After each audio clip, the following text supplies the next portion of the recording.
الله الله الله الله الله. إن الحمد لله نحمده ونستعينه ونستغفره ونعوذ بالله من شرور أنفسنا ومن سيئات أعمالنا. من يهده الله فلا مضل له ومن يضلل فلا هادي له وأشهد أن لا إله إلا الله وحده لا شريك له وأشهد أن محمدا عبده ورسوله. أما بعد فإن خير الحديث كتاب الله وخير الهدي هدي محمد صلى الله عليه وسلم وشر الأمور محدثاتها وكل محدثة بدعة وكل بدعة ضلالة وكل ضلالة في النار. محترم حاضرین، سامعین و سامعات، ناظرین و ناظرات، کتاب التوحید کے اس درس میں آپ تمام حضرات کا خیر مقدم ہے۔ اللہ رب العالمین ہمارے اور آپ کے مل بیٹھنے کو قبول فرمائے، علم دین، علم نافع سیکھنے، اس کے مطابق عمل کرنے، اس کی دعوت عام کرنے اور اس راستے میں آنے والی مصیبتوں کے اوپر اللہ رب العالمین ہمیں اور آپ کو صبر کی توفیق نصیب فرمائے۔ گزشتہ درس میں آپ کے سامنے اس بات کی وضاحت کی گئی تھی کہ قبر کے ساتھ غلو کے معاملے میں اس کے احکام میں یعنی حکم لگانے میں تبدیلی ہوگی، اور کس طرح سے تبدیلی ہوگی اس کو مثالوں کے ساتھ آپ کے سامنے واضح کیا گیا تھا۔ مثالوں کے ذریعے اس کی وضاحت آپ کے سامنے کی گئی تھی۔ اب اس کے بعد آئیے باب دیکھتے ہیں۔ شیخ الاسلام محمد بن عبد الوہاب رحمۃ اللہ علیہ کہتے ہیں، باب ما جاء ان الغلو فی قبور الصالحین یسیرها اوثانا تعبد من دون اللہ، کہ صالحین کے قبروں کے ساتھ غلو کرنا ان کو بت بنا دیتا ہے جس کی اللہ رب العالمین کے علاوہ عبادت کی جائے۔ اوثان کہتے ہیں جی وثن کی جمع ہے، اور وثن کہتے ہیں ہر وہ چیز جس کی اللہ رب العالمین کے علاوہ عبادت کی جائے، چاہے وہ تصویر ہو یا اسٹیچو ہو، ہے نا، چاہے ایسا اسٹیچو ہو جس کا سایہ ہو موجود، یا کوئی تصویر ہو جس کا سایہ موجود نہ ہو، یا درخت ہو، پہاڑ ہو، شجر ہو، گائے ہو، بکری ہو، کسی بھی چیز کی اگر اللہ رب العالمین کے علاوہ عبادت کی جاتی ہے تو وہ چیز کیا ہے؟ وثن ہے۔ عربی زبان میں اس کو کہتے ہیں وثن، اور اس کی جمع آتی ہے اوثان۔ تو اب اگر کوئی آدمی یہ کہے کہ مصنف نے یہ باب قائم کیا کہ صالحین کی قبریں اگر ان کی عبادت کی جائے تو وہ سب کے سب وثن ہو جاتی ہیں، بت ہو جاتی ہیں، تو کیا صالحین کی قبر بھی بت ہو جائے گی؟ صالحین اور نیک لوگوں کی قبریں بھی کیا بت بن جائیں گی؟ تو کہیے ہاں نہیں، ضرور بن جائیں گی، کیونکہ اگر اس کی عبادت اللہ کے علاوہ کی جاتی ہے تو وہ کیا ہو جائے گی؟ بت ہو جائے گی، کیونکہ اللہ کے نبی صلی اللہ علیہ وسلم نے یہی حکم لگایا ہے۔ اور اگر صالحین، آپ صالحین کی بات کر رہے ہیں، اگر اللہ کے نبی صلی اللہ علیہ وسلم کی قبر، اور یہ ایسا ہوگا نہیں کبھی انشاءاللہ قیامت تک، لیکن اگر اللہ کے نبی صلی اللہ علیہ وسلم کی قبر کی عبادت بھی لوگ کرتے تو آپ صلی اللہ علیہ وسلم کی قبر بھی وثن ہو جاتی۔ یہی قول اللہ کے نبی صلی اللہ علیہ وسلم کا ہے، حدیث آپ کے سامنے آگے آئے گی، اس کی وضاحت ہوگی۔ لیکن اللہ رب العالمین نے جناب محمد رسول اللہ صلی اللہ علیہ وسلم کے قبر کی حفاظت کی، اور آپ صلی اللہ علیہ وسلم کے قبر کو بچایا تاکہ لوگ اس کی عبادت کریں۔ اب آپ کہیے گا کہ لوگ تو کرتے ہیں، قبر کے سامنے نہیں کرتے ہیں۔ اب لوگ اپنے دل میں کسی کے بارے میں کچھ بھی سوچ لیں تو آزاد ہیں، لیکن قبر کے سامنے اللہ رب العالمین کا فضل اور اس کا احسان ہے کہ قبر کے سامنے کوئی بھی آدمی اللہ کے نبی صلی اللہ علیہ وسلم کی عبادت نہیں کر سکتا۔ اللہ تعالیٰ نے نبی صلی اللہ علیہ وسلم کے قبر کو گھیر دیا، اور اس کو ان لوگوں کی زیادتیوں سے، مشرکوں کے شرک سے اللہ تعالیٰ نے اس کے نبی صلی اللہ علیہ وسلم کی قبر کو محفوظ کر دیا۔ چلیں الحمد لله والصلاة والسلام على من لا نبي بعده أما بعد فأعوذ بالله من الشيطان الرجيم بسم الله الرحمن الرحیم. رسول اللہ صلی اللہ علیہ وسلم کا ارشاد گرامی ہے اللہم لا تجعل قبری وثنا يعبد وثنا، اشتد اللهم لا تجعل قبري وثنا يعبد. يعبد اشتد غضب اللہ علی القوم اتخذوا قبور انبیائهم مساجدا. یا اللہ میری قبر کو بت نہ بنانا جسے لوگ پوجنا شروع کر دے. ان لوگوں پر اللہ تعالیٰ کا سخت غضب اور قہر نازل ہو جنہوں نے انبیاء کی قبروں کو عبادت گاہیں بنا لیا تھا. عبادت گاہیں بنا لی تھی. کہتے ہیں یہ روایت دیکھیے، امام مالک رحمۃ اللہ علیہ نے اس روایت کو موطا میں، امام مالک رحمۃ اللہ علیہ کی بہت مشہور کتاب ہے حدیث کی، موطا امام مالک، اس کتاب میں امام مالک رحمۃ اللہ علیہ نے اس حدیث کو نقل کیا ہے نا. اور موطا امام مالک جی یہ صحیح احادیث کی کتابوں میں سب سے پہلی کتاب ہے. اور ایسا کہا جاتا ہے کہ اگر روئے زمین کے اوپر کوئی صحیح کتاب حدیثوں کی موجود تھی تو موطا امام مالک تھی. امام بخاری رحمۃ اللہ علیہ کے صحیح بخاری کے تصنیف سے پہلے امام شافعی رحمۃ اللہ علیہ کہا کرتے تھے کہ اصح الکتاب بعد کتاب اللہ، اللہ رب العالمین کی کتاب کے بعد، قرآن مجید کے بعد اگر کوئی صحیح کتاب روئے زمین پہ موجود ہے تو موطا امام مالک ہے. لیکن جب امام بخاری رحمۃ اللہ علیہ نے اپنی کتاب لکھ دی تو امام بخاری رحمۃ اللہ علیہ کو وہ درجہ حاصل ہو گیا. باوجود اس کے امام مالک رحمۃ اللہ علیہ سند کے اعتبار سے امام بخاری رحمۃ اللہ علیہ سے اوپر ہیں، ہے نا. لیکن امام مالک رحمۃ اللہ علیہ نے اپنی کتاب میں صحت کا شرط نہیں لگایا تھا کہ ہم اس میں ساری حدیثوں کو صحیح لکھیں گے، اس کا شرط نہیں لگایا تھا، جیسا کہ امام بخاری رحمۃ اللہ علیہ نے اپنے اوپر یہ شرط لگایا تھا کہ ہم اس میں یعنی اپنی اس کتاب کے اندر سند کے ساتھ جتنی روایتوں کو ذکر کریں گے وہ روایت سب کے سب صحیح ہوگی. یہ شرط لگایا ہے امام بخاری رحمۃ اللہ علیہ نے اپنے اوپر.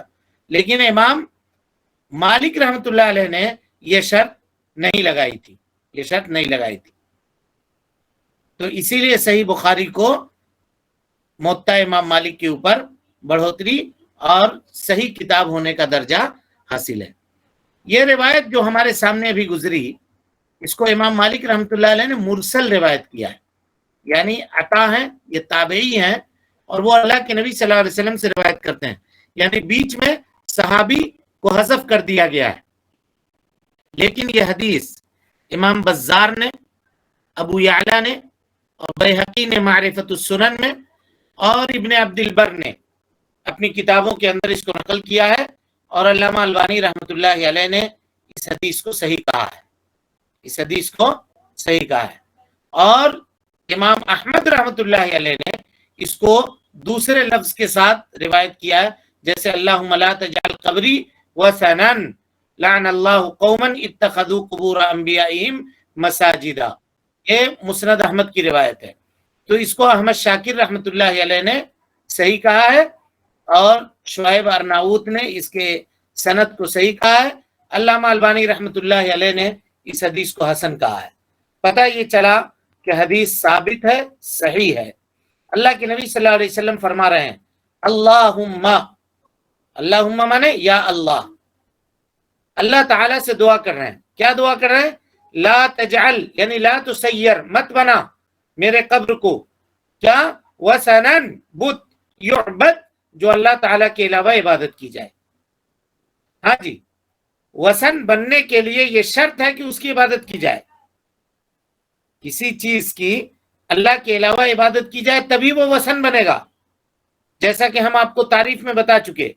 لیکن اللہ کے نبی صلی اللہ علیہ وسلم یہ کہہ رہے ہیں وثنن یعبد، اس کی عبادت کی جائے. تو یعبد کا جو لفظ ہے وہ تاکید کے لیے آیا ہے، وہ تاکید کے لیے آیا ہے. لیکن اللہ تعالیٰ کے نبی صلی اللہ علیہ وسلم کی اس دعا کو اللہ رب العالمین نے قبول کیا اور اللہ رب العالمین نے نبی صلی اللہ علیہ وسلم کے قبر کی حفاظت کی. آج تک قبر کی عبادت نہیں ہوتی ہے، وہاں کھڑے ہو کر کے لوگ قبر کے سامنے کھڑے ہو کر کے عبادت نہیں کر سکتے، ہے نا. لہذا ہمیں اور آپ کو اور دنیا کے تمام مومنین اور مسلمانوں کو یہ سوچنا چاہیے کہ اللہ کے نبی صلی اللہ علیہ وسلم کی اس حدیث کو وہ سنتے ہیں جس میں نبی صلی اللہ علیہ وسلم اللہ سے فریاد کر رہے ہیں، اللہ رب العالمین سے دعا کر رہے ہیں، مانگ رہے ہیں یہ کہ اللہ تعالیٰ میری قبر کو تو بت مت بنانا۔ کیا کسی بھی نبی صلی اللہ علیہ وسلم سے محبت کرنے والے شخص کے لیے جو یہ کہتا ہے کہ ہم نبی صلی اللہ علیہ وسلم سے محبت کرتے ہیں، اس کے لیے یہ جائز ہے، یہ مناسب ہے کہ وہ نبی صلی اللہ علیہ وسلم کے قبر کی عبادت کرے؟ لوگ مدینہ آتے ہیں ہندوستان سے، دوسری جگہ سے، کہیں سے اور قبر کے سامنے قبر کی عبادت کرنے کی کوشش کرتے ہیں، قبر کے سامنے کھڑے ہو کر کے نبی صلی اللہ علیہ وسلم سے استغاثہ کرتے ہیں، مدد مانگتے ہیں، فریاد کرتے ہیں۔ قبر کے سامنے نہیں ہوتے ہیں، مطلب دور کھڑے ہو کر کے یہ استغاثہ کرتے ہیں مسجد نبوی میں یا پوری دنیا میں کہیں بھی سے بھی کرتے ہیں۔ تو کیا یہ عمل درست ہے؟ جبکہ اللہ کے نبی صلی اللہ علیہ وسلم اس چیز سے خوف کھاتے تھے اور اسی لیے انہوں نے اللہ رب العالمین سے یہ سوال کیا تھا کہ اللہ تعالیٰ میری قبر کو تو وثن مت بنانا، بت مت بنانا جس کی عبادت کی جائے۔ ہم کو اور آپ کو کیسے یہ بات مناسب لگے گی کہ ہم اللہ کے نبی صلی اللہ علیہ وسلم کے لیے عبادتوں کے کچھ حصے کو ان کی طرف پھیر دیں؟ کیسے مناسب ہے یہ؟ خود اللہ کے نبی صلی اللہ علیہ وسلم دعا کر رہے ہیں کہ اللہ تعالیٰ میرے ساتھ وہ معاملہ مت کرنا جو یہود و نصارہ نے اپنے انبیاء کے قبروں کے ساتھ کیا ہے۔ اس کے بعد نبی صلی اللہ علیہ وسلم نے فرمایا اشتد غضب اللہ، اس میں اللہ رب العالمین کی صفت غضب کا کیا ہے جی؟ اس بات ہے، یعنی صفت غضب کا رب العالمین کے لیے اس بات ہے کہ اللہ تعالی غضب ہوتا ہے، غضبناک ہوتا ہے، اللہ تعالیٰ کو غصہ آتا ہے۔ لیکن کیسے غصہ آتا ہے؟ انسانوں کی طرح آتا ہے؟ ہم کہیں گے نہیں، ہم کو اور آپ کو جیسے غصہ آتا ہے ویسا اللہ کو غصہ نہیں آتا ہے، ویسے آتا ہے جیسے اس کے عظمت کو، اس کی بزرگی کو، اس کے کبریائی کو لائق ہے۔ ہمارا اور آپ کے غصے کی طرح اللہ رب العالمین کو غصہ نہیں آتا۔ ہم تمثیل بھی نہیں کریں گے، یعنی اللہ تعالیٰ کے غصے کی مثال بھی نہیں بیان کریں گے اور اللہ تعالیٰ سے اس صفت کا انکار بھی نہیں کریں گے۔ جب اس کے نبی نے یہ صفت اللہ رب العالمین کے لیے ثابت کی ہے تو کی ہے۔ اللہ تعالیٰ ناراض ہوتا ہے، لیکن اللہ تعالیٰ کا غضب مخلوق کے غضب سے الگ ہے۔ اور یہ بھی ہے کہ اللہ تعالیٰ کے غصے میں فرق بھی ہوتا ہے، یعنی کمی اور زیادتی بھی ہوتی ہے، کمی اور زیادتی بھی ہوتی ہے، سمجھ رہے ہیں؟ جی کے غصے میں کمی اور زیادتی بھی ہوتی ہے۔ صحیح بخاری کی روایت ہے، آپ لوگ یہ روایت کئی مرتبہ سن چکے ہیں کہ جب قیامت کے دن سارے لوگ جائیں گے حضرت آدم علیہ السلام کے پاس اور کہیں گے کہ آپ ابو البشر ہیں، آپ ہمارے والد ہیں، اللہ رب العالمین کے پاس جا کر کے ہماری سفارش کیجئے۔ تو حضرت آدم کیا کہیں گے؟ ان ربی قد غضب غضبا لم یغضب قبلہ مثلہ، کہ اللہ رب العالمین آج اس طرح سے ناراض ہے، غصہ ہے کہ اس سے پہلے اللہ تعالیٰ کبھی ایسا غصہ نہیں ہوا تھا۔ تو اس حدیث سے کیا پتا چلا جی؟ کہ اللہ تعالیٰ کے غصے میں کمی اور زیادتی بھی ہوتی ہے، لیکن کیسے ہوتی ہے، کیا ہوتی ہے، یہ ہم کو معلوم نہیں ہے۔ کہیے گا جیسے اس کی عظمت کو، اس کی جلال کو، اس کی کبریائی کو، اس کی بزرگی کو لائق ہے ویسے ہوتی ہے۔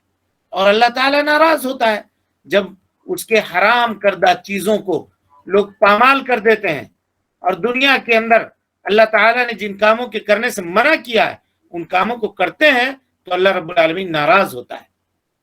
اور اسی طرح سے جی حدیث ہے نا، صدقہ کیا کرو، اس لیے کہ کثرت سے صدقہ کرنا یہ اللہ رب العالمین کے غضب کو ٹھنڈا کرتا ہے، اللہ تعالیٰ کے غصے کو ٹھنڈا کرتا ہے۔ کثرت سے صدقہ و خیرات کیا کرو۔ نبی صلی اللہ علیہ وسلم نے فرمایا اشتد غضب اللہ علی قوم، اللہ رب العالمین کا غضب ہوا ان لوگوں کے اوپر، تو ان لوگوں کے اوپر جو قوم اس صفت سے متصف ہے۔ کون سی صفت؟ اتخذوا قبور انبیائہم مساجدہ، جن لوگوں نے اپنے انبیاء کے قبروں کو سجدہ بنا لیا۔ اب غور کیجئے، اللہ کے نبی صلی اللہ علیہ وسلم نے شرک سے اور شرک کے جانب لے جانے والے وسیلے کو ایک حدیث میں جمع کر دیا کہ اللہم لا تجعل قبری وثنا یعبد. بتوں کی عبادت کیا ہے جی؟ شرک اور قبروں کی تعظیم کرنا حد سے زیادہ یہ شرک تک لے جانے کا ذریعہ ہے. تو اللہ کے نبی صلی اللہ علیہ وسلم نے دونوں کو ایک ساتھ جمع کر دیا، اکٹھا کر دیا، اور یہ دعا کی کہ اللہ تعالیٰ میرے قبر کو تو وثن مت بنائے، بت نہ بنا، یہ شرک ہے. اور اشتد غضب اللہ علی قوم اتخذوا قبور انبیائہم مساجدا، یہ کیا ہے؟ وسیلہ ہے شرک کے طرف پہنچنے کا. کوئی آدمی قبر پہ جا کر کے عبادت کر رہا ہے تو ہو سکتا ہے آنے والی نسل اس کو دیکھ کر کے یہ سمجھے کہ یہ قبر ہی کی عبادت کر رہا ہے، جیسا کہ آپ کے سامنے معاملہ گزر چکا ہے، حدیث آپ کے سامنے آ چکی ہے. چلیے. ابن جریر رحمہ اللہ نے جریر رحمہ اللہ نے آیات مبارکہ افرائیتم اللہ والعزی کی تفسیر میں اپنی سند کے ساتھ سفیان اور منصور کے طریق سے مجاہد کا قول نقل کیا ہے کہ لات حجاج کرام کو ستو گھول کر حجاج کرام کو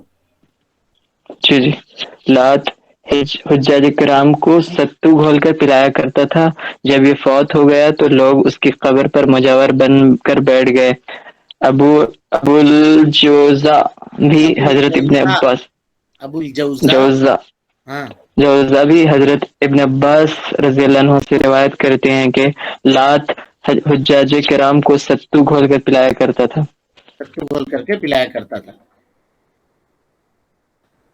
ابن جریر تبری نے اپنے سند سے روایت کیا ہے، وہ سفیان سے، وہ منصور سے، اور وہ مجاہد سے روایت کرتے ہیں، ہے نا؟ مجاہد سے روایت کرتے ہیں. تو مجاہد کون ہے؟ مجاہد حضرت عبداللہ ابن عباس رضی اللہ عنہما کے شاگرد ہیں، اور یہ حضرت عبداللہ ابن عباس رضی اللہ تعالیٰ عنہ کے پاس ایک ایک آیت پڑھتے تھے، قرآن مجید کی ایک ایک آیت. اور عبداللہ ابن عباس رضی اللہ عنہما ان کو ایک ایک آیت کی تفسیر سناتے تھے، ان کو بتاتے تھے. اور آپ جانتے ہیں عبداللہ ابن عباس کا تفسیر کے معاملے میں کیا ہے؟ نبی صلی اللہ علیہ وسلم نے دعا کی تھی کہ اللہ تعالیٰ اس کو قرآن مجید کی تفسیر سمجھا دے. اللہم علمہ القرآن وفقہہ فی الدین. نبی صلی اللہ علیہ وسلم نے دعا کیا تھا کہ اللہ اس کو قرآن کا عالم بنا دے اور دین کی سمجھ عطا کر دے. تو ان کے شاگرد ہیں کون؟ مجاہد. وہ ابن عباس کی اس تفسیر کو نقل کرتے ہیں. کیا ہے تفسیر؟ اللہ رب العالمین کا قول افرأیتم اللات والعزی، سورہ نجم کی آیت ہے. قال کہتے ہیں کان یلت لہم السویق، یہ جو شخص تھے لات، یہ کیا تھے؟ نیک آدمی تھے، اور نیک خیر کے کام، بھلائی کے کام، اچھے کام کیا کرتے تھے. اور ان کے بھلائی کے کاموں میں سے ایک کام یہ تھا کہ وہ حاجیوں کے راستے میں بیٹھتے تھے. حاجی لوگ جدھر سے آتے تھے حج کرنے کے لیے کعبۃ اللہ کا، یہ اس راستے کے اوپر بیٹھتے تھے، اور بیٹھ کر کے طائف کے طرف، یعنی ان کے بیٹھنے کی جگہ تھی، وہاں پر ایک پتھر بڑا سا چٹان تھا، اس چٹان کے اوپر یہ بیٹھتے تھے، اور بیٹھ کر کے وہاں ستو گونتے تھے یا ستو گھولتے تھے. ستو کہتے ہیں جی جو یا گیہوں، آپ لوگ سب جانتے ہیں، یا چنا، اس کو بھون کر کے پیس دیا جائے اور اس کو بنایا جائے تو یہ ستو ہوتا ہے. اور اس میں عرب جو ہے وہ شہد ملا دیتے ہیں، کبھی زیتون کا تیل ملاتے ہیں، کبھی پانی ملاتے ہیں، اور کبھی اس پہ کھجور ملاتے ہیں. یہ ملا کر کے ستو بنایا جاتا ہے. یہ پرانے زمانے کا کھانا تھا، اور آج کل بھی لوگ اس کو کھاتے ہیں، استعمال کرتے ہیں. بہار وغیرہ میں آج بھی بہت شوق سے لوگ اس کو کھاتے اور استعمال کرتے ہیں. تو یہ لات جو ہے ستو گھول کر کے حاجیوں کو کھلاتے اور پلاتے تھے. تو یعنی نیک آدمی تھے، صالح آدمی تھے.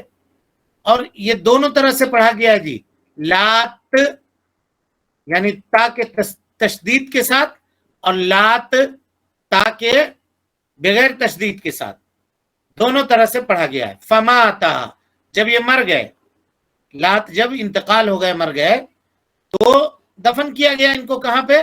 اسی چٹان کے سامنے جہاں بیٹھ کر کے یہ حاجیوں کو ستو پلاتے تھے، وہیں ان کو دفن کیا گیا۔ اب لوگ ان کے قبر کے سامنے سے گزرتے تھے اور کیا کرتے تھے؟ قبر کے اوپر اعتکاف کرتے تھے، مجاور بڑھ کر کے بیٹھ جاتے تھے، یعنی قبر میں شرعی زیارت نہیں کرتے تھے۔ شرعی زیارت کرنا جائز ہے، قبرستان جانا جائز ہے مردوں کے لیے۔ اگر مرد یہ چاہتا ہے کہ ہم قبرستان جائیں، وہاں جا کے دیکھیں، یا قبر کی زیارت قبر کی دعا پڑھیں، السلام علیکم اہل الدیار من المؤمنین والمسلمین، یہ دعا پڑھیں، یا وہاں قبر والوں کے لیے دعا کریں، تو یہ سب جائز ہے، اس میں کوئی حرج کی بات نہیں ہے۔ لیکن وہ لوگ کرتے کیا تھے؟ قبر سے چمٹ جاتے تھے، جا کر کے وہاں بیٹھتے تھے، وہاں اعتکاف کرتے تھے، ہاں، قبر کے سامنے بیٹھے رہتے تھے۔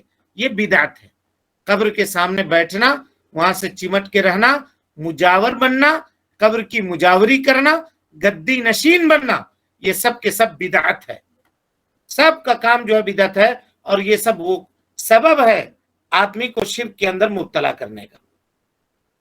پھر اس کے بعد ایک زمانہ بیتا، یہ سب کے سب لوگ اس کی عبادت کرنے لگے، اور دھیرے دھیرے دھیرے دھیرے ان کی قبر پرانی ہوتی گئی، قبر کا نام و نشان مٹ گیا، لیکن وہ بڑا چٹان جو تھا وہ باقی رہا، لوگ اس پتھر کو پوجنے لگے۔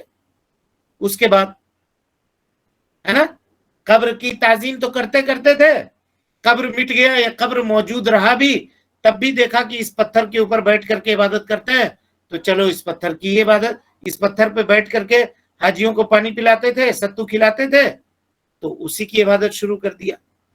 اس سے یہ پتا چلا کہ صالحین کے قبروں کے ساتھ غلو کرنا ایک نہ ایک دن چل کر کے معاملہ یہاں تک پہنچے گا کہ وہ اس کو عبادت گاہ بنا دے گا، اور لوگ اس کی تعظیم میں اتنا آگے بڑھ جائیں گے کہ اس کی عبادت کرنے لگیں گے۔ ابو الزوجہ، ابو الجوزہ، یہ کیا ہے جی؟ تابعی ہیں، ہے نا۔ ابن عباس رضی اللہ عنہما سے یہ بھی روایت کرتے ہیں، کہتے ہیں کانا یلت السویق للحاج، حاجیوں کے لیے یہ لات جو ہے ستو گھول کر کے یا ستو گوند کر کے ان کو پلایا کرتے تھے۔ تو یہ اس بات کے اوپر دلالت کرتا ہے جی کہ وہ نیک آدمی تھے، صدقہ و خیرات کرنے والے تھے، اس زمانے میں بھی حاجیوں کی تکریم کرنے والے تھے۔ انتقال ہوئے تو ان کے ساتھ لوگوں نے یہ معاملہ شروع کر دیا، اور دھیرے دھیرے ان کے اس قبر کی عبادت ہونے لگی، پھر اس پتھر کی عبادت ہونے لگی۔ چلیے، اور حضرت عبداللہ بن عباس رضی اللہ عنہ سے لعن رسول اللہ صلی اللہ علیہ وسلم زائرات القبور والمتخذین علیہ المساجد والسوج، رسول اللہ صلی اللہ علیہ وسلم نے قبروں کی زیارت کو جانے والی عورتوں پر لعنت فرمائی ہے، اور آپ صلی اللہ علیہ وسلم نے ان لوگوں کو بھی ملعون قرار دیا جو قبروں پر مساجد بناتے ہیں اور چراغاں کرتے ہیں۔ اس کو اہل سنن نے روایت کیا۔ بالکل، کہتے ہیں حضرت عبداللہ ابن عباس رضی اللہ عنہما سے روایت ہے، لعن رسول اللہ صلی اللہ علیہ وسلم زائرات القبور والمتخذین علیہ المساجد والسرج، ہے نا۔ اس کو سنن والوں نے روایت کیا ہے، امام ابو داؤد نے، امام ترمذی نے، امام نسائی نے، امام ابن ماجہ نے، اور اسی طرح سے امام احمد ابن حنبل نے اس کو روایت کیا ہے نا۔ ابن عباس رضی اللہ عنہما سے روایت ہے، کہا اللہ کے نبی صلی اللہ علیہ وسلم نے لعنت کی ہے زائرات القبور کے اوپر، قبروں کی زیارت کرنے والیاں یا والی عورتوں کے اوپر، ہے نا۔ تو یہ زائرات کے لفظ کے تعلق سے اختلاف ہوا۔ کیا اختلاف ہوا جی؟ کچھ لوگوں نے یہ کہا کہ زائرات یہ کیا ہے؟ کثرت سے زیارت کرنے والی۔ اب اگر کوئی ایک دو مرتبہ جاتی ہے عورت زیارت کرنے کے لیے تو اس میں کوئی حرج کی بات نہیں ہے۔ کچھ لوگ اس حدیث کو ایسا سمجھتے ہیں، حالانکہ ان کا یہ سمجھنا غلط ہے۔ زائرات اگر اس کو مبالغہ کا صیغہ بھی مانتے ہیں تو مبالغہ کا صیغہ مطلق نفی کے لیے آتا ہے۔ جیسے قرآن مجید میں اللہ تعالیٰ کہتا ہے وَمَا رَبُّكَ بِظَلَّامٍ لِّلْعَبِيدِ، اللہ رب العالمین اپنے بندوں کے اوپر ظلم کرنے والا نہیں ہے. ظلام کا لفظ آیا مبالغہ کا، اس کا مطلب بڑا ظلم کرنے والا نہیں ہے. چھوٹا ظلم اللہ رب العالمین کرتا ہے؟ نعوذ باللہ من ذالک، بالکل نہیں. تو ویسے ہی ہے، مطلق کسی چیز کی نفی کرنے کے لیے مبالغہ کا صیغہ استعمال کرتے ہیں، جیسا کہ اس حدیث میں اللہ کے نبی صلی اللہ علیہ وسلم نے کیا. لعن اللہ زائرات القبور، لعن رسول اللہ صلی اللہ علیہ وسلم زائرات القبور. اللہ کے نبی صلی اللہ علیہ وسلم نے قبروں کی زیارت کرنے والی عورتوں کو ملعون قرار دیا اور کہا کہ ان کے اوپر لعنت ہو، ہے نا، ان کے اوپر لعنت ہو. اس سے یہ پتہ چلا کہ اگر عورتیں قبرستان کی زیارت کرتی ہیں یا مزار کی زیارت کرتی ہے، چاہے قبرستان جائے، چاہے مزار جائے، چاہے کسی کی بھی قبر میں جائے، وہ کیا ہوگا جی؟ حرام. حرام ہوگا، اور کبیرہ گناہوں میں سے ایک گناہ ہوگا، چاہے کسی کی قبر میں جائے. سمجھ گئے بات کو؟ جی. صحیح. اب اس کی وضاحت ہم آپ کے سامنے کر چکے کہ اس کو کچھ لوگوں نے کیسے سمجھا ہے. زائرات، اور زائرات کو مبالغہ کا صیغہ کہتے ہیں. کہ ایک دو مرتبہ اللہ کے نبی صلی اللہ علیہ وسلم، ایک دو مرتبہ اگر کوئی عورت چل جائے تو نبی صلی اللہ علیہ وسلم کی اس قول میں وہ داخل نہیں ہے، حالانکہ وہ عورت داخل ہے. اگر وہ جاتی ہے قبروں کی زیارت کرنے کے لیے تو نبی صلی اللہ علیہ وسلم کے اس لعن میں داخل ہے. لیکن اگر کوئی عورت گزر رہی ہے اور اس کے راستے میں قبرستان ہے، ہاں جی، اس کے راستے میں قبرستان ہے، اس کا قبر میں جانے کا کوئی ارادہ نہیں ہے، تو کیا دعائے زیارت پڑھ سکتی ہے؟ جی. زیارت کی دعا پڑھ سکتی ہے جی؟ جی پڑھ سکتی ہے. کچھ دلیل ہے کہ ایسے ہی بول رہے ہیں لوگ؟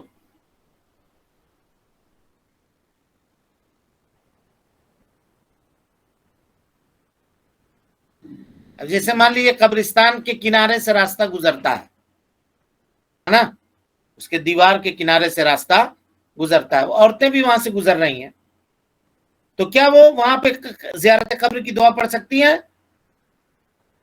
صحیح قول اس میں یہی ہے کہ وہ پڑھ سکتی ہے نا، پڑھ سکتی ہے، اور ان کے لیے اگر چاہے تو وہ دعا کرتے ہوئے گزر سکتی ہیں، لیکن کھڑے ہو کر کے وہاں رکنا یا دعا کرنا یہ ان کے لیے مناسب اور جائز نہیں ہے. اللہ کے نبی صلی اللہ علیہ وسلم نے، یہ بات آپ کے سامنے آ گئی کہ نبی صلی اللہ علیہ وسلم نے قبر کی زیارت کرنے والی عورتوں کے اوپر لعنت کیا ہے. اب آپ دیکھ لیجئے دنیا میں کس قدر عورتیں ہیں زیارت کرنے کے لیے قبروں کی رہتی ہیں اور قبروں پہ جا کر کے اپنی مرادیں مانگتی ہیں. بلکہ دنیا میں جو مزار پائے جاتے ہیں اس میں سب سے زیادہ بھیڑ لگانے والی عورتیں ہی ہوتی ہیں، سب سے زیادہ.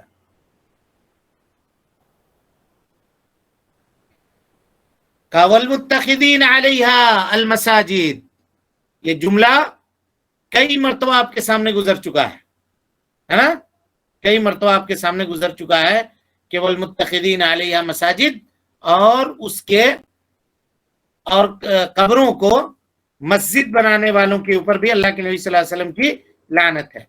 وَالسُّرُجْ ہے جی، سورج کا کیا معنی ہے؟ سورج مانے چراغ جلانا، قبروں کے اوپر کیا کرنا؟ چراغ جلانا، قبر کے اوپر دیا وغیرہ، موم بتی وغیرہ اور اس طرح کی چیزیں جلانا. یہ کیا ہے جی؟ کوئی بول نہیں رہا، کیا ہے؟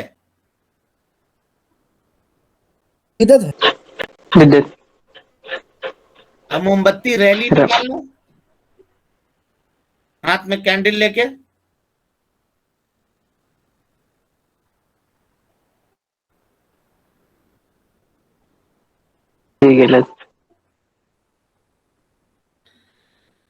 اللہ رحم فرمائے امت کے اوپر.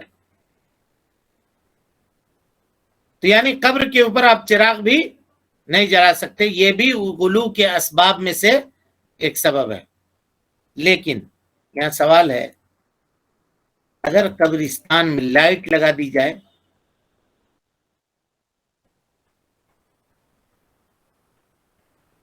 نبی صلی اللہ علیہ وسلم نے چراغ جلانے سے منع کیا. لیکن آج کل چراغ کہاں ہے؟ چراغ کون جلاتا ہے؟ اگر قبرستان کو لائٹنگ کر دیا جائے، بتی جلا دی جائے،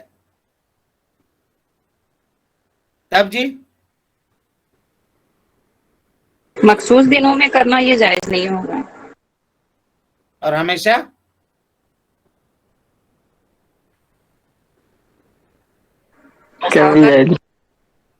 ارے بھائی وہاں اسٹریٹ لائٹ لگا دیں،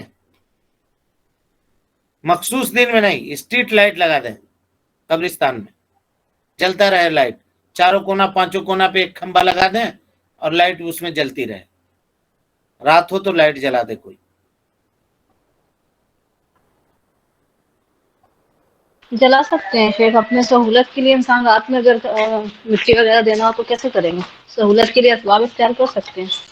ہاں یہ مٹی دینے کی بات ہے نا. آپ نے جو کہا کہ مٹی وغیرہ دینا ہو تو کیسے، تو ہم اس کی بات نہیں کر رہے ہیں. ہم یہ نہیں کہہ رہے ہیں کہ رات کو اگر مٹی دینا ہو تو آپ قبرستان میں لائٹ لے کر نہیں جا سکتے ہیں. اس وقت اگر لائٹ نہیں ہے، مثال کے طور پہ لائٹ کٹ گئی ہے اور مٹی دینے آپ جا رہے ہیں، تو آپ کینڈل لے کے بھی جا سکتے ہیں قبرستان میں. ضرورت ہے اس وقت. عام دنوں کے لیے ہم کہہ رہے ہیں لائٹ لگانا یہ کیسا ہے؟ یہ صحیح نہیں. ہاں صحیح نہیں. صحیح نہیں ہے. عام دنوں کے لیے قبرستان میں لائٹ لگانا ہے صحیح نہیں ہے. لیکن اگر ضرورت پڑ جائے رات کو دفن کرنے کے لیے تو آپ ہیلوجن لے کر کے جائیے اور دوسرے لائٹوں کو لے کر جائیے اپنی سہولت کے لیے، اور دفن وغیرہ سے فارغ ہو کر کے لائٹ وغیرہ بجھا کر کے اپنے چلے آئیے. اس میں کوئی حرج کی بات نہیں ہے. لیکن پابندی سے قبرستان میں لائٹ جلانا ڈیلی یہ جائز اور درست نہیں ہے. نہ تو سیزن میں جلانا جائز اور درست ہے، جیسے کچھ لوگ قبرستان میں 15ویں شعبان کو لائٹنگ کرتے ہیں، کنکو میں جلاتے ہیں، وہ بھی درست نہیں ہے. ڈیلی جلانا بھی درست نہیں ہے. ہاں جب ضرورت ہو کہ ہم دفن کرنے جا رہے ہیں رات کے وقت تو ایسی صورت میں لائٹ لے کر کے آپ جا سکتے ہیں لوگوں کی سہولت کے لیے. چلیں بقیہ تفصیل انشاءاللہ پھر کل کے درس میں آپ کے سامنے.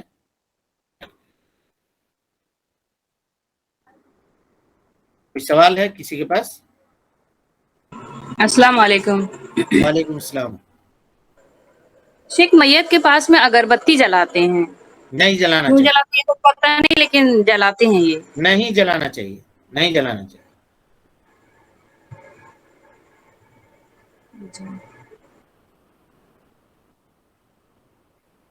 نہیں جلانا چاہیے. عطر وغیرہ لگائے نا، ہاں عطر وغیرہ لگاتے ہیں کفنوں میں. خوشبو استعمال کریں، کافور استعمال کریں، ہے نا، کپور جس کو ہم لوگ کہتے ہیں اس کو استعمال کیجئے، یہ کیجئے، لیکن آگ مت کیجئے قریب. یہ کہنے کا مطلب ہے. السلام علیکم. وعلیکم السلام. السلام علیکم. سر قبرستان میں بیٹھ کے کھانا پینا کیسا ہے؟ صحیح ہے؟ نہیں ہے، جائز نہیں ہے. کیا ہوتا ہے سر نا، جو آدمی مٹی کوڑنے آتا ہے، قبر کوڑنے آتا ہے نا، وہ لوگ تھک جاتا ہے، لوگ کچھ ناشتہ پانی لے کے آتے ہیں کھانے کے لیے. منع کر چکے ہیں بابو، اس بات سے ہم کئی مرتبہ ٹوک چکے ہیں. جس کے گھر سے ہوتا ہے، لوگ قبر کھود رہے ہوتے ہیں، کوئی آتا ہے اس کے رشتہ داروں میں سے، ہاں بابو تم لوگ کچھ کھایا پیا رہے؟ نہیں کچھ نہیں. ٹھنڈا منگا دے رہے ہیں، سنگاڑا منگا دے رہے ہیں، آلو چوپ منگا دے رہے ہیں، اور خوب بڑھیا سے ہنسی مذاق بھی کرتا ہے قبر کھودنے والا صاحب، اور وہاں بیٹھ کے کھاتا بھی ہے. ناجائز ہے. یہ کھانا ہے، آپ جائیے باہر نکلیے، بھوک لگی ہے کسی کو، باہر نکل کر کے ہوٹل جا کھا لیجئے، یا قبرستان سے باہر نکل کر کے کھا لیجئے. قبر کے سامنے بیٹھ کر کے پینا کھانا یہ نبی صلی اللہ علیہ وسلم نے منع فرمایا ہے، اور ہم کئی مرتبہ منع کیے ہیں لوگوں کو.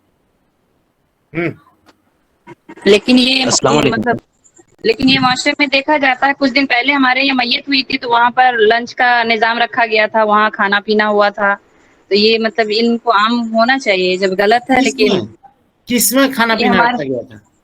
یہ مطلب میت میں جو قبرستان میں جو قبر کھدائی کر رہے تھے ان لڑکوں کے لیے مطلب وہی قبرستان پہ کھائے پیے تھے. وہ رکھا جا سکتا ہے، لنچ ان کو کرائیے، یہ کرائیے، لیکن قبرستان کی بات ہو رہی ہے، قبر کے سامنے نہیں کھا پی سکتے ہیں. یہی قبرستان بات سے باہر نکل جائیے، قبرستان سے باہر نکل کے آپ بریانی بھی کھائیے، کوئی حرج نہیں ہے، کوئی حرج نہیں ہے.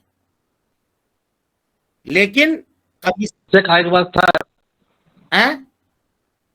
ایک بات سے کہ قبرستان کے اندر گاچ ہے، درخت ہے، امرود کا درخت ہے، آدمی اسے کھا سکتا ہے توڑ کے. ہاں جی جی وہ کھا سکتے ہیں، اس میں کیا ہے؟ قبرستان کے اندر امرود توڑ کے لے آئیے، باہر نکل کے کھائیے. قبرستان میں سے ابھی ہو گیا ماحول گیا سے آدمی گٹکا کھا رہا ہے، وہی تھوک رہا ہے، اسی پر تھوک رہا ہے، مگر ٹوکنے سے بھی مانتا نہیں. اب وہ سب ایک ایک چیز کہاں بتائیں، ہم تو بتا کہاں بولے ہم تو کہہ دیا آپ کو کہ قبرستان میں کھانا ناجائز ہے، قبرستان میں کھانا ناجائز ہے، نہیں کھانا چاہیے. اب چاہے وہ گٹکا کھائے، حلال چیز کھانا ناجائز ہے، تو اب وہ کھا رہا تو پھر کیا کیجیے گا؟ قبر کی زیارت کرنے جانے سے قبر والے کے لیے دعا کر سکتے ہیں؟ زیارت کرنے جانے سے قبر والے کے لیے دعا کر سکتے ہیں؟ ہاں کر سکتے ہیں، کیوں نہیں. اور جب مطلب میت کو مطلب مٹی دے کے سب کمپلیٹ کرنے کے بعد وہ دعا نہیں کرنا چاہیے اس کے بعد قبر والے کے لیے؟ میت کو مٹی دے کے کمپلیٹ کرنے کے بعد اجتماعی دعا نہیں کرنی چاہیے، سمجھ گئے؟ جی سر. فرق ہے جی. دعا کرنے میں اور اجتماعی دعا میں. ہوتا کیا تھا، دفن کرنے کے بعد مسجد کے امام صاحب جو نماز جنازہ پڑھاتے تھے وہ وہاں پہ کھڑے رہتے تھے، اور اس کے بعد کہتے تھے دعا ہو رہی ہے بھائی صاحب، لوگ دعا مانگی جا رہی ہے. قبرستان کے باہر بھی اندر بھی لوگ کھڑے رہتے تھے، اور اس کے بعد امام صاحب وہاں پہ دعا کرتے تھے. کوئی بڑا آدمی مرا ہے تو دیر تک رو رو کر کے خوبیاں بیان کر کے، چھوٹا غریب آدمی مرا ہے تو تھوڑا دھیرے سے ہلکا تھوڑا سا کر کے نکل جاتے تھے. وہ بدعت ہے.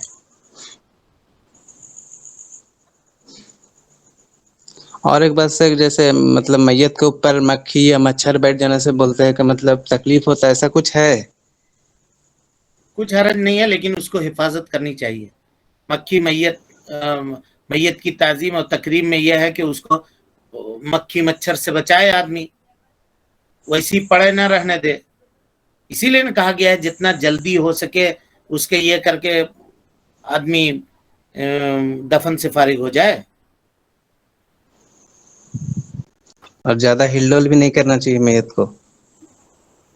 اور کوئی سوال ہے؟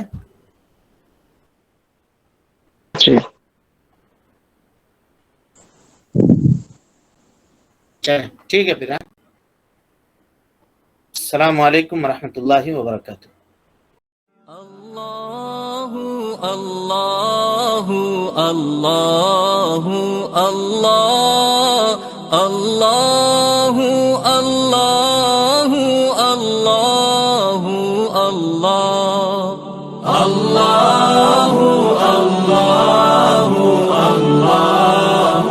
اللہ اللہ